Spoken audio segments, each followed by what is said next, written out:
systems go. Clear for liftoff.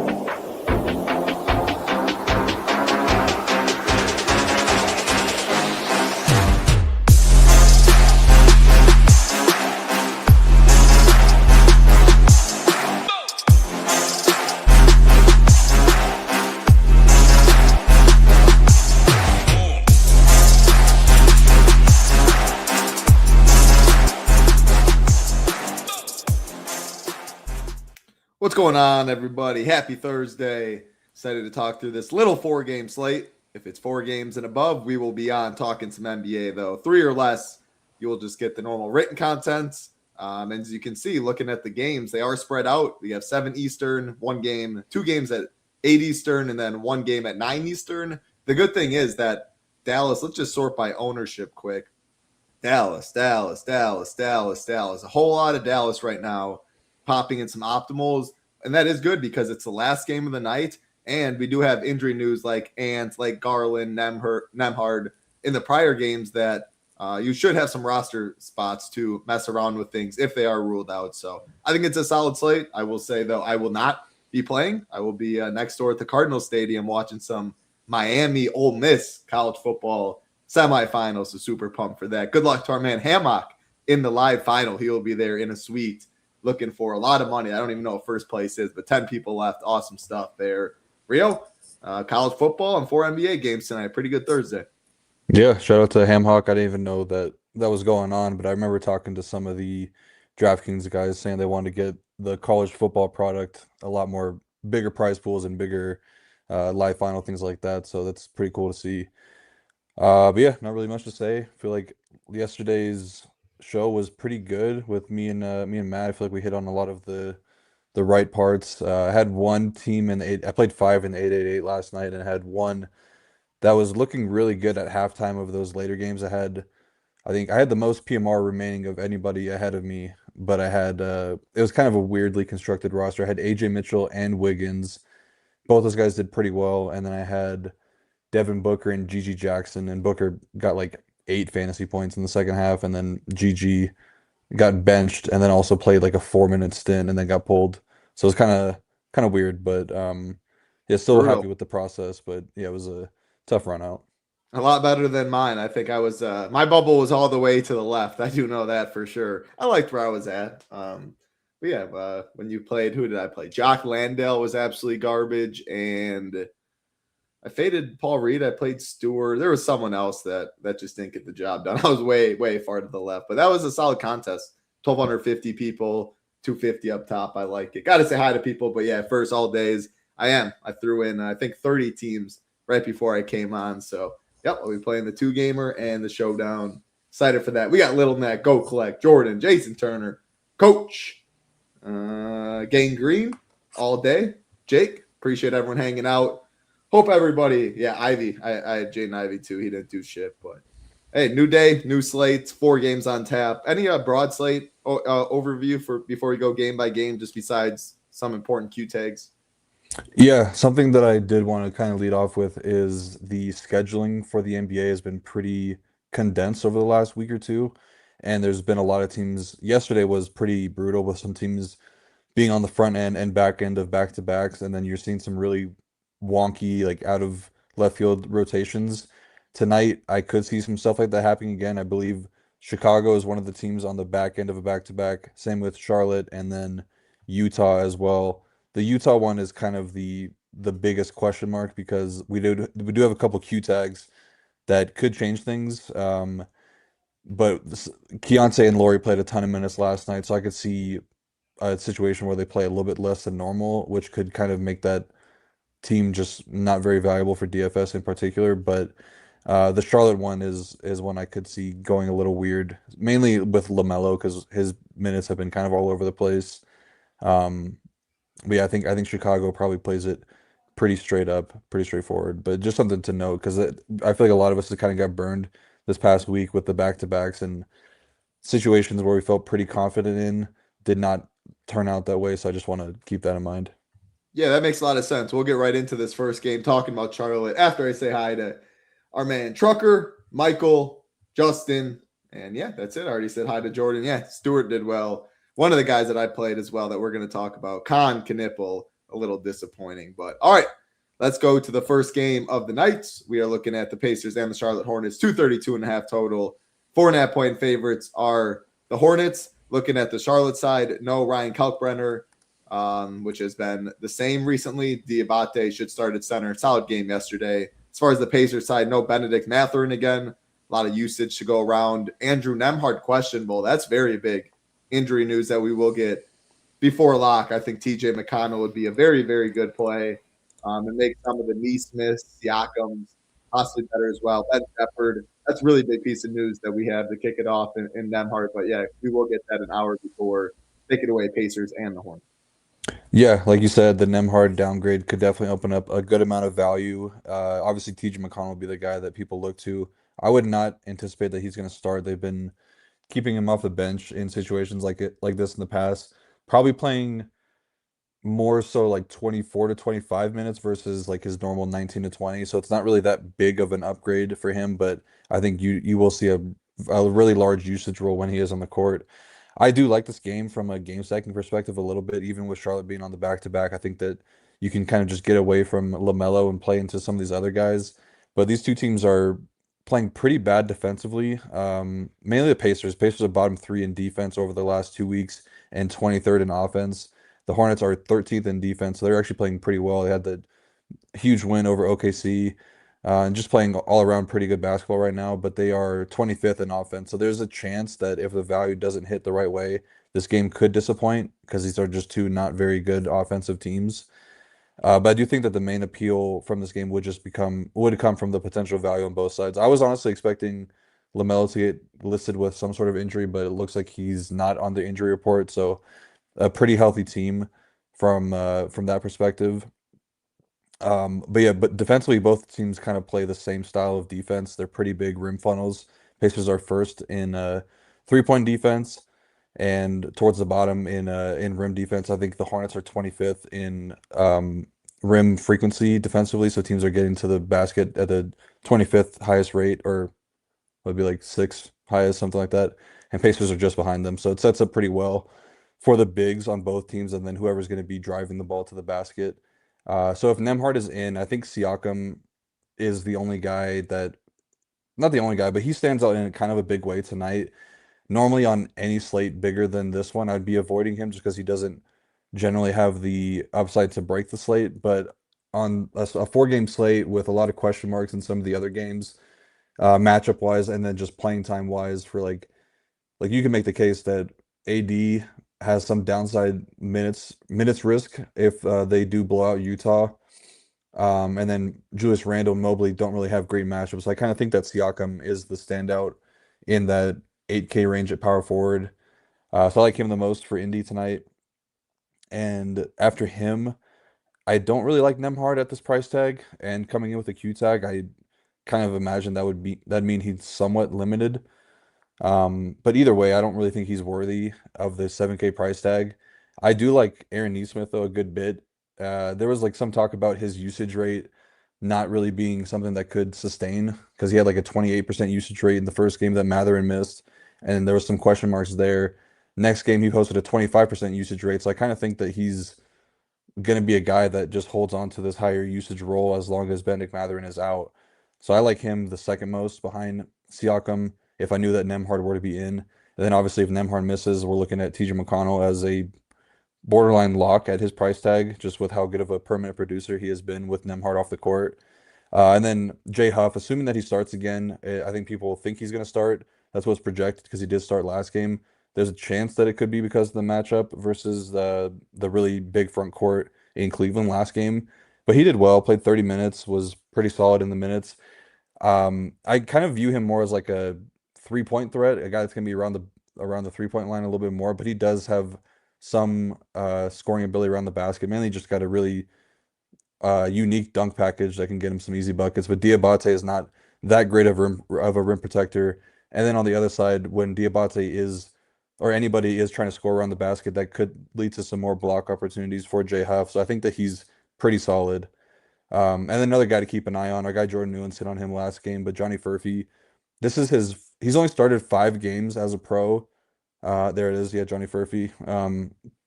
He's only started 5 games as a pro, so kind of coming along steadily. I think he's definitely a guy to keep an eye on because he does have a bit of talent, really athletic and a pretty solid rebounder. So I kind of have a little bit of interest there as just like a pivot at the forward-ish range of guys that are going to be really chalky in the Dallas game.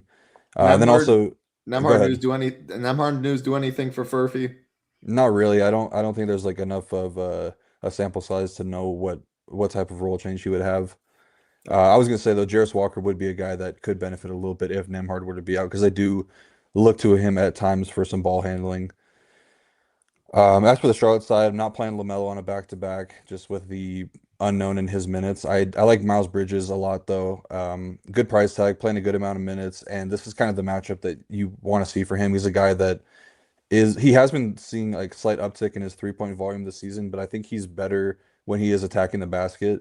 The Pacers do struggle against wings that have like his type of archetype, so I think that he's pretty solid. And then Brandon Miller off the injury report, I think that he was just being managed last game. I don't think it was like a true injury, so probably expect him back to full. Another guy that profiles pretty well. He's kind of like a three-level scorer, so I think that if the 3-point shot is not really there, he can easily drive to the basket. I don't love the matchup for Khan for that reason. Pacers are first in 3-point defense. He's kind of more the catch and shoot guy. So I think I'll probably be lower on him and higher on Miller and Bridges. And then Diabate, I think, is in a really, really good spot here with the Pacers being one of the biggest rim funnels. Huff is a good shot blocker, like I said, but not really that great of a rim protector. Diabate is not going to take a lot of shots, but he's going to get a ton of rebounds. The Pacers are, or the Hornets are towards the bottom of the league in, or Pacers, excuse me, towards the bottom of the league in rebounding as well. So pretty good spot for him. If he can somehow luck his way into a double-double, then you're looking pretty good there. You're fine playing Diabate and Huff, right? Like center Yeah, strong, but AD's power forward, which is nice. yeah, I'd be fine with that tonight. Yeah, I mean center when we get to Vooch, Bam, like center is actually pretty good, but those are two of the cheapest centers that you're probably looking at. Yeah, I mean, you're the expert. I don't really got more. Like I will like if Khan's 7%, I'm just always fine playing him 6,400. He's a hooper. So if that's a true number, him, who was the other one? I think we were showing, yeah, Bridges 6%, Miller 18, a little more, but just Khan and Bridges at that ownership. 4-game slate, you do have to be more like weary about ownership. You actually have to focus on roster construction and getting someone maybe a little low owned in there. He has upside, but you make a good point about the matchup. If Nemhard's out, is there any rules you would make for the Pacer stuff? And like, how many is too many? I don't think we're going overboard. I mean, Dallas is in the nut spot. No PJ Washington against the Jazz, which everyone wants to play. Like, but they're going to be extremely chalky. And also, you do have Ant questionable, Garland questionable. So the more spots you lock up early, the less room you have to maneuver. But there's no doubt that, like, I mean, TJ especially, but some of these Pacers would become pretty good plays without Nemhard. And they're fine even with him. So how many Yeah, is too many if he is to be out? I would say 3 is a good number to be maxing for the Pacers, and I probably wouldn't want more than one of like Quentin Jackson and TJ McConnell. Um, are you? I think I was laughing at the the comment. It was funny. You Uh, know, it's definitely not getting duped with the yeah, whole lineup of white guys, and this guy goes. that's It's a lot funny. of white guys playing tonight on the short slate. That's funny. Yeah, it would be max one of Quentin Jackson and TJ. I'd probably be like a max two of um two of I mean I'm not playing Ben Shepherd. I think that if you are in the ship of Discord, you know I'm not playing him, so I don't even consider him, but probably be max it would definitely it's always gonna be a max one of Potter and J Huff. I honestly think it's just max one of TJ and QJ and Quentin or yeah, TJ and Quentin Jackson and then max one of the bigs, and that's enough because I'm not gonna go too overboard with the Pacers exposure tonight. So pre-flop before you even build 150 teams, you're just clicking that uncheck on Ben Shepherd, even if Nemhard's out. I do that every single slate that the Pacers are on. He's the first guy on click. All right, I love it. I got nothing more to add in this one. We'll keep it rolling. Next game on the slate. Important for injury news. Cleveland Cavaliers and the Minnesota Timberwolves. 2.5-point favorites of the Timberwolves. 237.5 total in this one. Injuries on the Cleveland side. No Dean Wade. And yeah, again, Garland's questionable and Larry Nance is questionable. Garland news definitely important. And Ant on the other side, he's questionable. I believe they said injury maintenance. He was questionable 2 days ago when we were on the show. We did get news he was in against the Davion Mitchell stuff. Yeah, I'm not sure if you really have any lean. I guess at this point, I'm just going to keep thinking Ant's in until they start ruling him out. But yeah, you'll have roster spots. You'll have a lot of Dallas guys in your lineup. And then if Ant's out, Garland's out, you will be able to adjust. But there's no doubt the Dallas stuff will remain elite regardless of the other injury news. So break it down: T-Wolves and the Cavs. I feel like this game is better for viewing purposes than it would be for DFS, but I will say that the over-under is pretty solid, 237, only 2.5 point spread, so it should be competitive throughout, and these teams generally do run pretty tight rotations, so I think that some of the spend-ups in this game are pretty good, but both these teams are playing really good defense right now. The Cavs are 6th in defense over the last 2 weeks. Wolves are 8th. But the issue for Cleveland, which is why I think Minnesota could win this game, Cleveland is 20th on offense over that span. Minnesota is 3rd offensively. So I'm giving the edge to Minnesota here just from like a betting perspective. I feel like they should be favored and probably win this game. There's really not a ton of weaknesses from these teams defensively. The main thing for both is kind of their guard defense. I would say that Ant and Donovan Mitchell, the two premier guards on the slate, are in really good spots here. Minnesota's bottom 3 in pick and roll defense this year should be an area that Donovan Mitchell is able to exploit. So I like him a good bit. Don't really worry too much about the matchup versus Jaden McDaniels. He was solid versus them last season, averaged 51 DK points per game against them. So he's the guy I'm looking to on the Cleveland side. After him, though, I have a slight preference of Jared Allen over Evan Mobley tonight. And the main reason is Jared Allen was pretty banged up coming into this season, and then had like the stretch where he was missing a lot of games. He had a finger injury, wasn't getting a lot of paint touches, probably because the injury, but the paint touches are kind of back a little bit. While I am a guy that beats the drum for Rudy Gobert being one of the best rim protectors and overall center defenders in the league. The Wolves are bottom 4 against pick and roll men. So if you get that pick and roll action going and leads to some open shots for Jared Allen and maybe even some playmaking opportunities, then I think he's pretty solid. Rudy Gobert is not going to pull him away from the basket either, so should be plenty of opportunities for rebounds. So I think that he's a little bit better than Mobley tonight. And yeah, I don't know. I was really high on Mobley last game. He was okay, not great. I expected a pretty big game out of him. I don't think that's going to happen tonight versus a much better Minnesota Wolves defense. I'll be underweight him, and he's looking like he's getting some ownership. I do prefer Siakam to Mobley tonight. And then also, if Darius Garland were to miss, that is another plus for Donovan Mitchell. I mean, it's a plus for everybody. Mobley would project a little bit better. Allen's going to project better. Craig Porter Jr. would project really good as well, which would kind of be an interesting talking point because I don't think that he's going to start. I feel like they would probably just slide Donovan Mitchell to the point guard and then Jalen Tyson in the starting lineup alongside Sam Merrill. But Craig Porter Jr. would get those backup point guard minutes. And I mean, he's just a really, really good. I think he's a good player in general. Like, he's kind of lanky for a point guard, really good rebounder, good passer. So I would have a lot of interest in him. Yeah, I think that would kind of cover. I'm not really getting to Garland tonight, though. I just don't think that he's great with Donovan Mitchell back. I just rather kind of condense my player pool and get to a lot of Spida and Jared Allen. And then, like I said, Craig Porter Jr., if Garland is out, is really, really good, really interesting. And then on the Wolves side, Ant is the guy, but we don't really know. I think if he's in, he's playing full minutes. Like, it's some injury maintenance, not like a injury tag. I think they're just trying to find games for him to get off. I feel like the spread indicates he's going to play, so I would probably anticipate he is playing. Like him the most on the Wolves side, and then I think Randall is second. It's pretty close between the rest of the guys on the Wolves. Like, I think Randall, Rudy, and Dante are all in decent spots for different reasons. For Randall, I just don't really think that I'm too worried off about the matchup against Evan Mobley. The Cavs kind of struggle against big wings like Julius Randle. Last year, he went for 53.5 DK points in one game versus Cleveland, 1 assist shy of the triple-double, so he's pretty good. The thing for Rudy Gobert is he's just playing so well right now, and I think they're going to need more minutes out of him. I liked Nas in the last game because I felt like you needed more floor spacing against Miami, but with the two bigs on the Cleveland side, I think that you need more size and rim protection. So it kind of checks all the boxes for Rudy Gobert playing more minutes tonight. So I like him. I think he's still kind of underpriced at his price tag. And then for Dante, I think that he's a little reliant on Darius Garland playing because I feel like if Darius Garland is in, Dante would get that assignment on defense, and that'd be a spot I'd really look to attack. I think that if Garland is out, you're replacing him with a couple better defenders like Jalen Tyson and Craig Porter Jr. So I would think that it's a neutral to slightly below average matchup for Dante.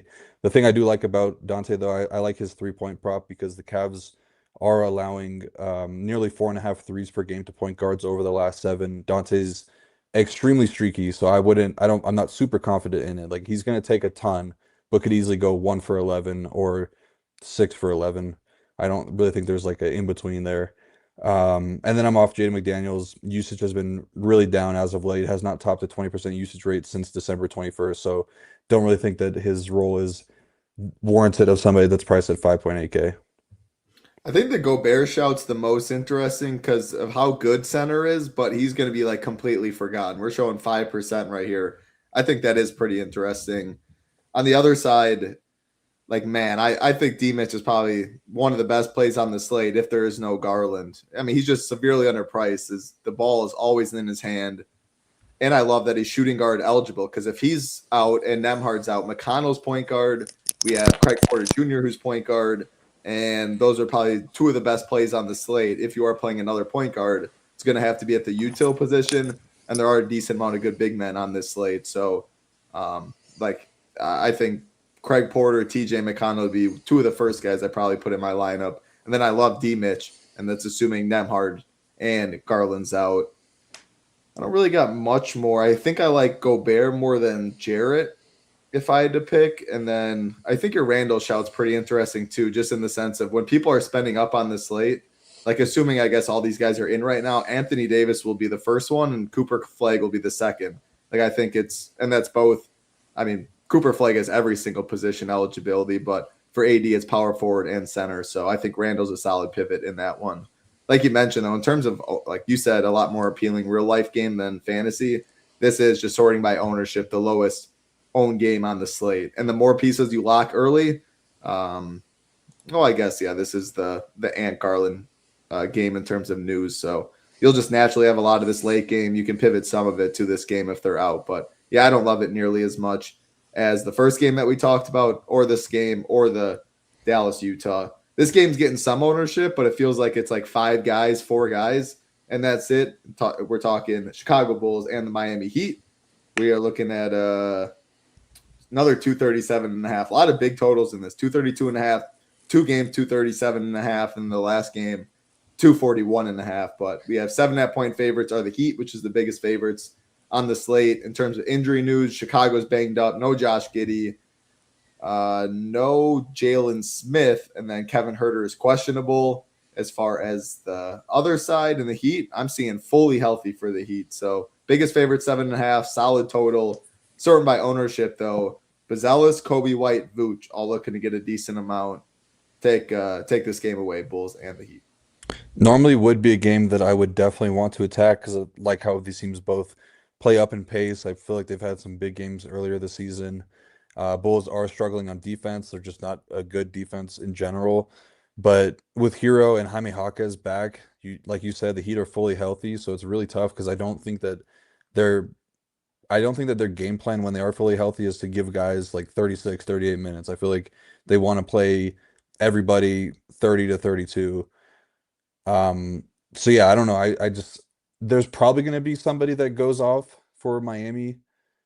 I would probably say it'd be Bam, Hero, or Norm as the 3 guys that are most likely to.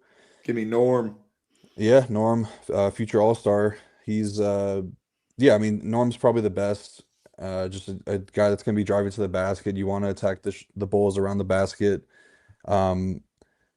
I don't know, like if we were looking at DVP numbers, you would want Bam here, but he's kind of in really bad form right now. He got embarrassed by Rudy Gobert, and I don't know if you saw all like the post-game interviews, but just downplaying the effect that Rudy Gobert had on the game was just kind of funny because he shot like I don't even know what it was, like his field goal percentage was terrible. Yeah, he shot 3 for 11 against them.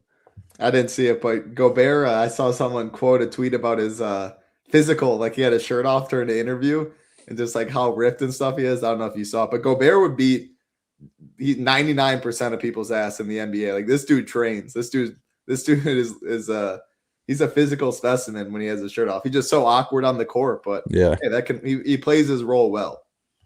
he's having He'll always be a meme for the Mike stuff and the Cohen stuff. But yeah.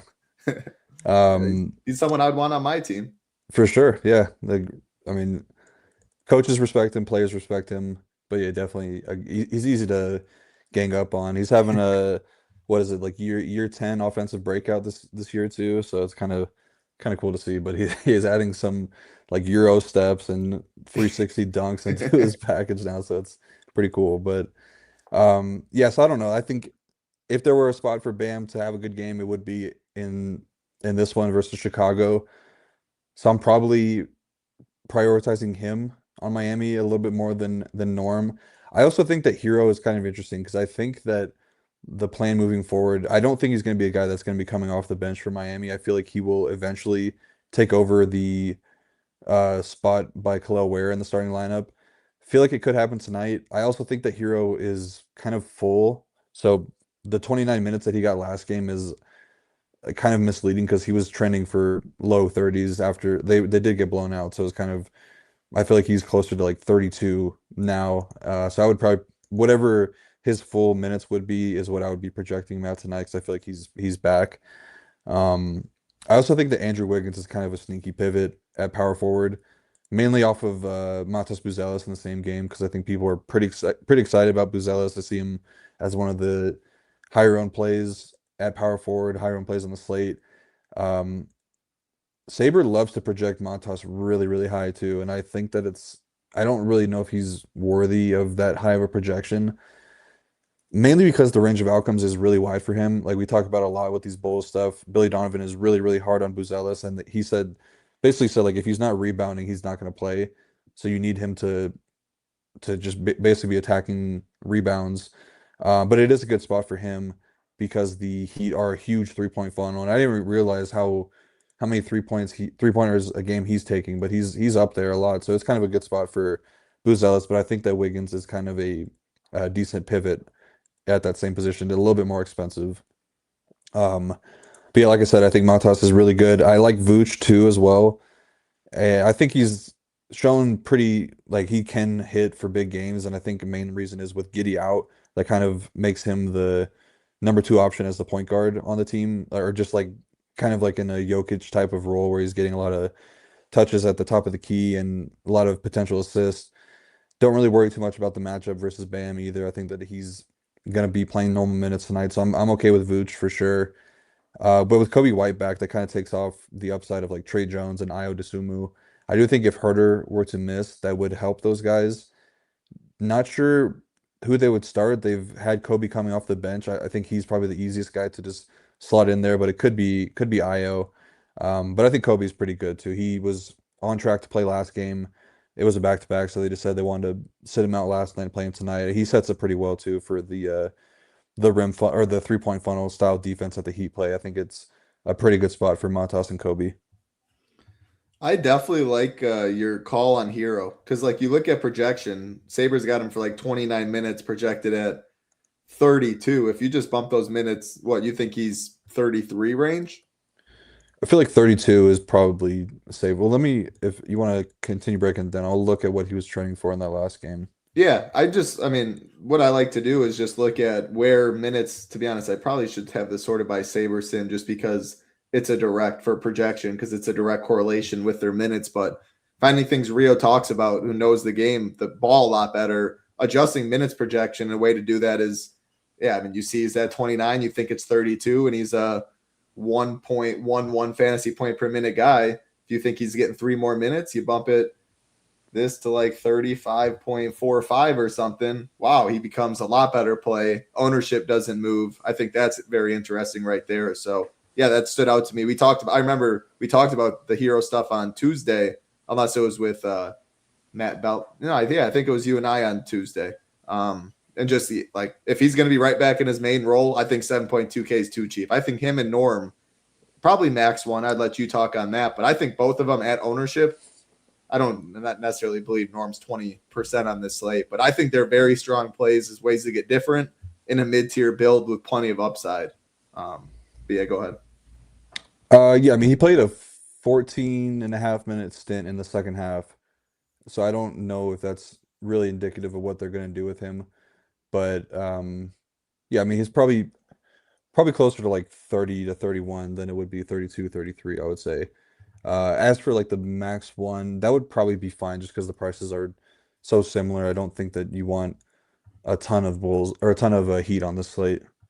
Yeah, if you did do that, played both of them, I'd probably want at least one bull, maybe even two. And again, the shorter the slate, the more the OT stuff can come into play. It is the biggest spread on the slate at 7.5. But yeah, I think individually, Norm and Tiro are pretty interesting at price and ownership. And I definitely like Vooch, your Bozzella stuff. I guess looking at ownership and knowing any game could be like a minutes floor for him if he's not playing the way that coach wants. That's a little concerning, but yeah, just grading out point per dollar wise without Giddey, 6K. There's no doubt he's too cheap. But power forward is pretty solid on this slate. And the Herder stuff, I think that's probably more important than most people are viewing it as IO.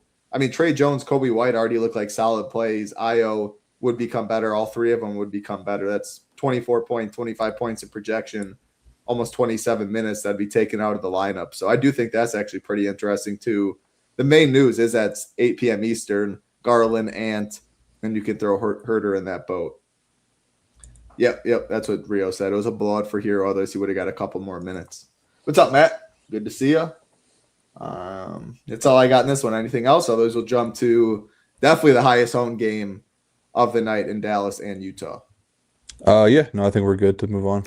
Highest total of the slates, Utah Jazz, Dallas Mavericks, 241.5. Only 4.5 point favorites are the Mavericks. A lot of reasons Dallas is getting all this ownership on top of drawing the nut matchup is PJ Washington is doubtful, which is important for a lot of guys, the Cooper Flags, the Najee Marshalls, Anthony Davis. As far as Utah stuff, no use of Nurkic. Flipkowski's back in our lives, and then Ace Bailey is questionable. Is he questionable? Did we get out? I don't know why I would have. Is he out or questionable? He's questionable, yeah. Okay, I don't know. Nurkic is questionable too. I don't think that there's been any. You're news right. There, yeah. You're right. I apologize. Nurkic questionable. Ace Bailey questionable. I misspoke there. So I guess how many lineup spots do you think? Let's say Garland's out, or one of Garland or Ant are out, and then we'll say Nembhard's out. Like we're sorting by this game in terms of ownership. This is just on the Dallas side. Flag 25%. 5 other guys all above him. So like if all these guys are in, we'll know that you'll have probably 4+ roster spots just in this last game alone, which will make navigating the Nurkic news, Ace Bailey news, mainly Nurkic, easier. But just say like one of Garland, Ant are out, and Nembhard. Like how much do you think that impacts ownership of this game? Or do you just think people are going to spend for AD because it's really easy to do so, really easy to spend for Flag, and then the fringe, cheaper guys like Brandon Williams, who's a great point guard spot, maybe he goes down, and Max Christie and stuff like that. So that's my first question. Then you can break it down. But I mean, this game's getting all of the ownership, assuming that all these Q tags are in today. Yeah, I mean, the ownership would definitely come down a lot on those guys. I almost hope that the Q tags are in because I feel like these are somewhat fragile pieces, like fragile chalk pieces.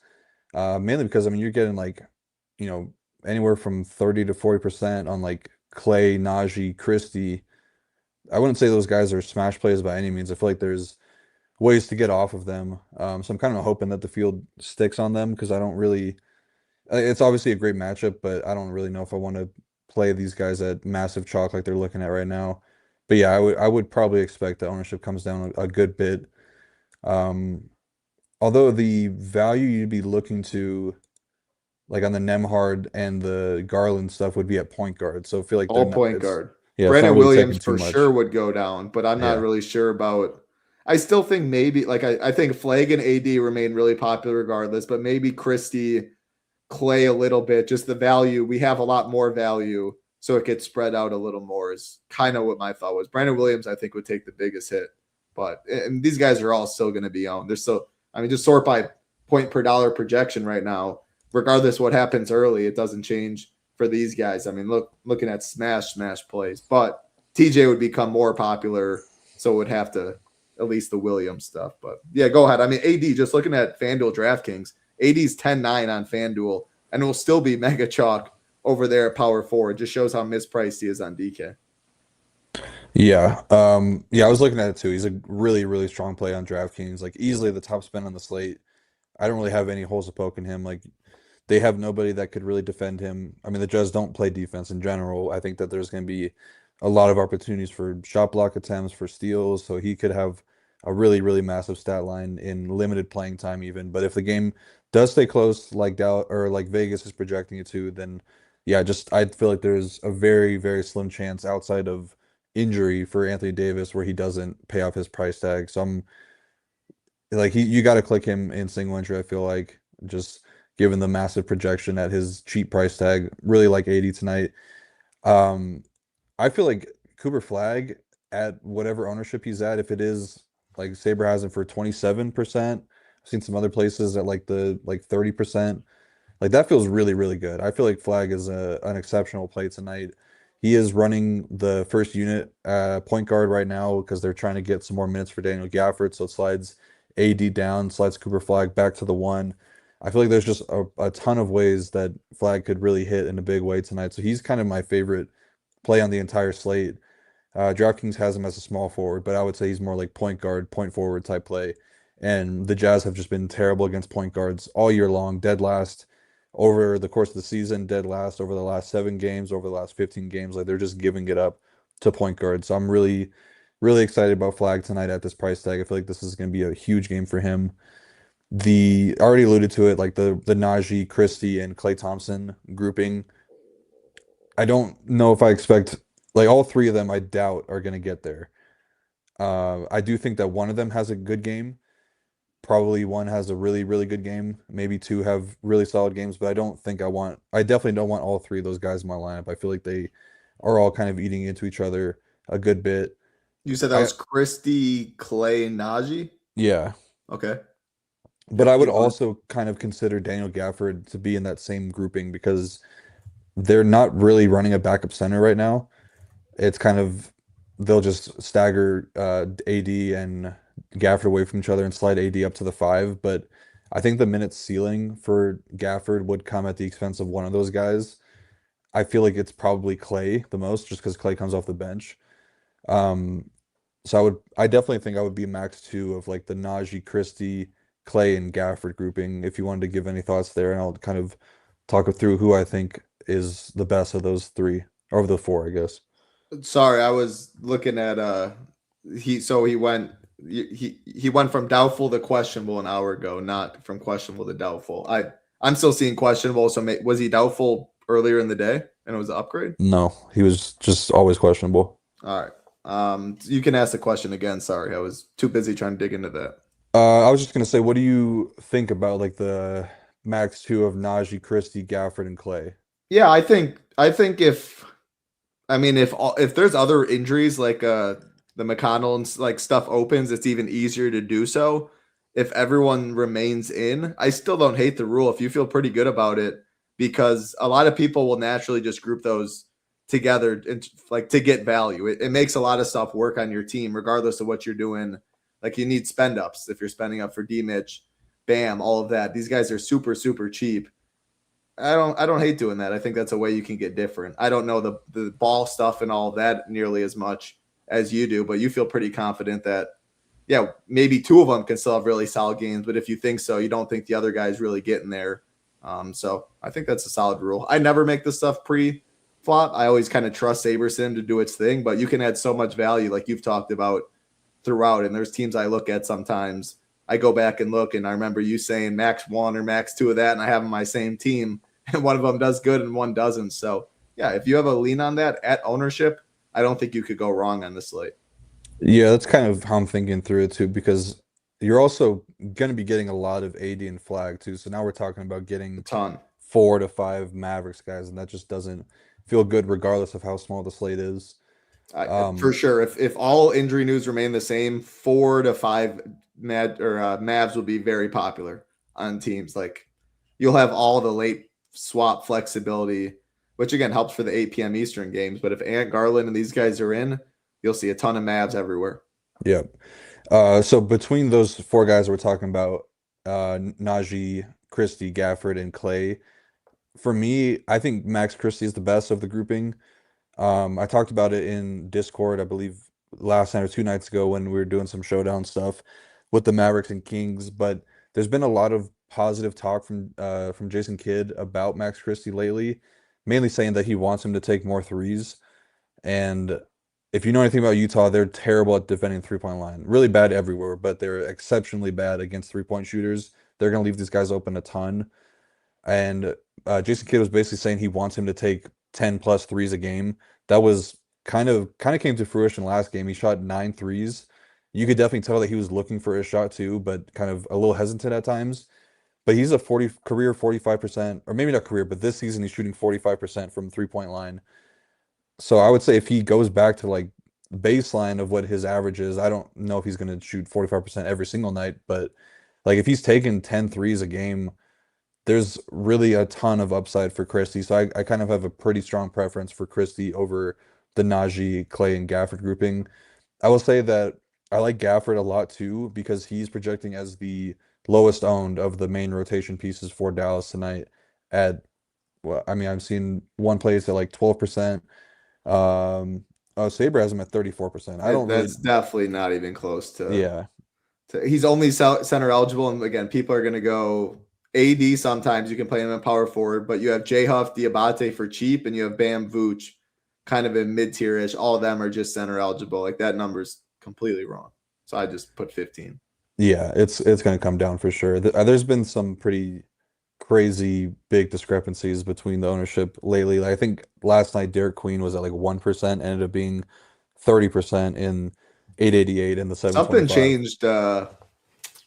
What was it? Because I played yesterday too, and I know Queen started popping more for me. It might not have been like directly that game, but something happened that made the someone didn't start maybe or something. Maybe it was the Porzingis stuff. I don't know. Yeah, They're kind of similar. Yeah. Porzingis going to the bench definitely bumped Queen's ownership and stuff like that. Because at the same position, yeah, that's for sure what it was.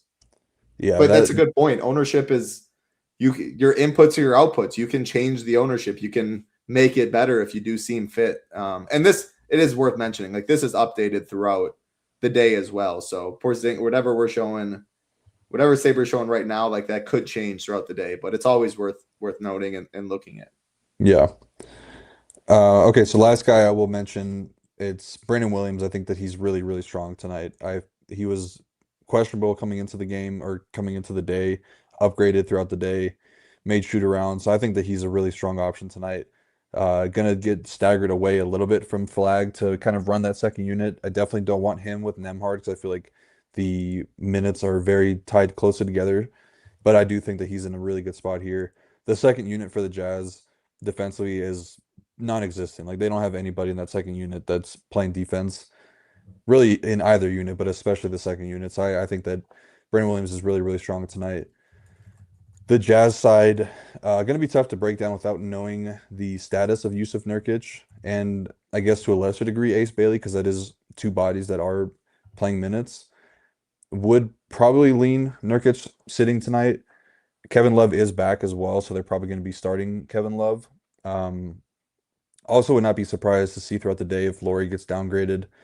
Just played a ton of minutes last night and back-to-back travel day as well. So if at the very least, I don't think he's playing his normal like 36 minutes, even in a close game, probably 33, 34 is what I would project him at. Keontae, probably safer than Laurie, just being a younger guy in the midst of a breakout season, just playing really well. If I knew that Keontae was playing full minutes, I would really like him a ton because I don't think that Dallas is very good with any sort of on-ball guard defender. So I feel like Keontae would be in a pretty good spot here. As for that, you kind of are asking for a lot to get any of these like secondary guys right because the rotation is all over the place. So like even if you get the minutes for Isaiah Collier and he does well, he's 5.8K. So you really need like 35 from him. And there's no guarantee that he's going to play a lot of minutes. We saw Walter Clayton was the guy that they actually closed with over some of the starters last night. and he played over Collier, so that could easily flip back in Collier's direction. So if you're even considering those guys, it's definitely max one, Collier and Clayton. Um, I don't think that Sensabaugh is really worthy of the 5.7K price tag. You're gonna need multiple guys like Nurkic, Ace, and Laurie to be out for him to pay off that price tag. I do think that Love is pretty good though. We like attacking Daniel Gafford with opposing centers. Assuming that he's starting, he's probably playing like 25 minutes.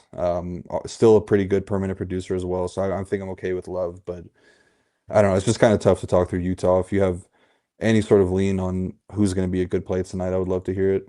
You can't play Love if he's off the bench from what we've seen earlier in the year, right? No, it's too sketchy. Like he might be a DMP if he's off the Yeah. bench. So what do you think Keontae's minutes are in this game? Sabres showing 34 and a half essentially. And I mean, a pretty strong play at 34 and a half. Like he's just been so good this year. I'm not even sure I believe that 23% ownership. So I think that's another guy that you could just, I mean, if everyone's playing all these Dallas guys, it feels kind of weird not to have really any interest in Utah. It's only a 4.5 point spread. I mean, I think Utah competes. I mean, they think Utah competes. Keontae's been so good this year. What do you think those minutes look like? Because you're worried he's not getting the full allotment, you said. I think Keontae would be closer to full than Laurie. So yeah, I feel like Keontae, he's basically in every game that's close. He's playing 36 to 38. Yeah. So if you do think it's close, you should project him full. Yeah, I mean, I don't see any reason why we're looking at 4.5 point favorites are the Mavs. Like even if it's within 9 at 5 minutes left, like these guys are going to be in. So I would act like it's going to be a close game, and there's really no like Q tags or anything that can change Keontae from being a good play at 8.4K. You just have more flexibility to change things around when it's all said and done if you want to do so. So I think Keontae's a phenomenal play, by far my favorite Utah spot. The Dallas thing, I misspoke earlier. It was on FanDuel that Cooper Flagg has all the eligibility: point guard, shooting guard, and small forward. You can have 3 over there? No, he has 3. Yeah. I didn't even know that was possible. Yeah. He has all 3. But I think playing him at shooting guard is probably my favorite approach because we're going to have like Klay Thompson's going to be one of the most popular shooting guards, just the nature of the slate. We still have Christie there, Cooper Flagg's there. But I mean, I think Klay, I just think is one of the worst clicks almost every single slate. He's going to get ownership on DraftKings too, but I mean, he has to be so efficient from deep. I'd much rather click so many other names. So I do think I wanted to mention, someone asked, is AD still a strong play at 10-9 over there? He most definitely is. There's not much value at power forward. Siakam, him, Julius Randle, like people are going to spend up at the power forward position, which kind of leaves people playing Klay and stuff at shooting guard. But yeah, I think AD is an elite play over on FanDuel as well. Fits the scoring better with the stocks. I'm not worried about this, Rio. I assume you're not. Like everything's going to be normal until days before the deadline if they really think he's getting shopped or something. Yeah, I feel like there would probably be a tell, like similar to Corey Kispert last night where he was available and then all of a sudden was out. Yeah. Keontae is definitely a stud. Shout out to Rio, way ahead of the curve on his man Keontae George. No, that's Keynote. Keynote's a stud. Who's Keynote? He's talking about He's Keontae. Keontae. Yeah. All right. Yeah, I got really nothing else in this. Like, regardless of the injury news earlier, people are still going to play like we talked about. I think it's Brandon Williams for sure that the ownership goes down the most if Nembhard and Garland are out. Mainly Nembhard, just because of the TJ McConnell stuff. I still think Craig Porter would be a great play too, and that would eat into some Brandon Williams stuff. But yeah, these guys are all going to be popular. There's no doubt about that. You already talked about the rules. No, you're not maxing one like Flagg, AD. They're too mispriced on the slate. Yeah, I got really nothing else in that last game. I was looking at so Dallas and Utah did play earlier this year. That game went crazy. 140, 133. Utah won in overtime. Cooper Flagg, I think, had his best game of the year against the Jazz. 42 points in that one, and 64 DraftKings points was the most he scored this year. Yeah, I mean, cupcake matchup. Yeah. No PJ Washington only makes things a little better for them. I got nothing else on this slate though. Anything else for you before we get on out here? No. Yeah, I don't know. This slate is pretty interesting. It's a lot of the similar game totals and then pretty close spreads all around. So you honestly could make a case for game stacks of any game, which makes it a pretty unique one if you hit right. Yeah, the first game would just be a little like the most difficult just because of Ant Garland Q tags. I think you kind of want a decent amount of spots for the late stuff. But yeah, if you get, even if you're just playing 2 Dallas, 1 Dallas, obviously 0, like that's a way to get different that way. Not sure it's my favorite way to do that. I think I'd rather just play Keontae, who I think is relatively low owned, or Laurie or something, if you are playing a bunch of Mavericks, to hope that it is competitive. But Rio already has a slate plan up, NBA slate plan. You can check that out. I'll check that out. Always very in depth. Him, Matt, Ham's core report, my cash report, the Stone, Big or Little Neck, his slate plan Monday through Friday, talking some showdown stuff, of course, projections and ownership. We also do have college football. You can check out the Stone. There's a 2-gamer today and Saturday's games combined. There's a good showdown, 50K up top. NFL, we will be live tomorrow talking some NFL over the weekend. There's no better time right now. If you go join the nation, we do have a daily pass. I don't think it's the best time to use that because for only 10 days more, you get 5 days. That takes you all the way throughout the weekend. Huge NFL contest. Really excited for that in the playoff streets. But you get college football, you get NFL, you get NBA, you also get NHL. We would love to have you at the nation. We do have monthly options as well if you want to check it out because golf is coming back. Very big DFS sport. Nobody better in the industry. Any final thoughts for you, Rio, before we get on out of here? Yeah, I actually do want to give a special shout out. I'm not sure if Little Neck is still here, but I haven't had a lot of chances to play Showdown this season. Yeah, there's our guy. But I've looked at a lot of Showdown stuff over the last few years around the industry. I honestly think that he's got the best Showdown content possible, and it's really helpful for a lot of people that are not willing or able to play main slates because they can get pretty crazy. But he does a really good job. Prize pools are usually pretty good. He's always around updating things. So I just want to give him a shout out because he's been a really, really good addition this year. Great shout out. Yeah, you can tell he puts in the work. I mean, he does preseason NFL. Like he's doing other sports on his own work, and he helps out the chat. Yeah, Little Neck, There he is. He's in here. But awesome stuff. Great work. Always around in the community. Very knowledgeable. So definitely shout out to him. What was it, Coach Sav? Who had the 3 entries? Yeah. I think. Yeah. Shout out to Coach Sav. He's always in here watching too. I saw he upgraded to Ultimate. So yeah, definitely consume as much information, as many videos as you can from the Saber Sim guys over there. So there he is. There he is right there. 3 lineups, helps him chop. So shout out to both of you guys. We've also got some stuff on the horizon for Saber Sim in relation to NBA Saber Sim stuff. So keep an eye out for that as well. There you go, a little tease from our man Rio. That's going to do it for us, though. Again, ship a nation, join the nation. I think the 5 days is the best. Takes you through the weekend. Massive prizes out there. We would love to have you. You also do get access to SaberSim and the Discord with the 5 days for $19. Very valuable part. Best community around is the Discord. We'd love to have you. All right, everybody. Good luck tonight in whatever sports you may be playing. We will be back tomorrow. Me, Hoop Tambo, talking football. And is it Matt and Ham? Yeah, Matt and Ham tomorrow. Matt and Ham talking some NBA. For Rio, I'm Title Town. Good luck. Be safe. Peace.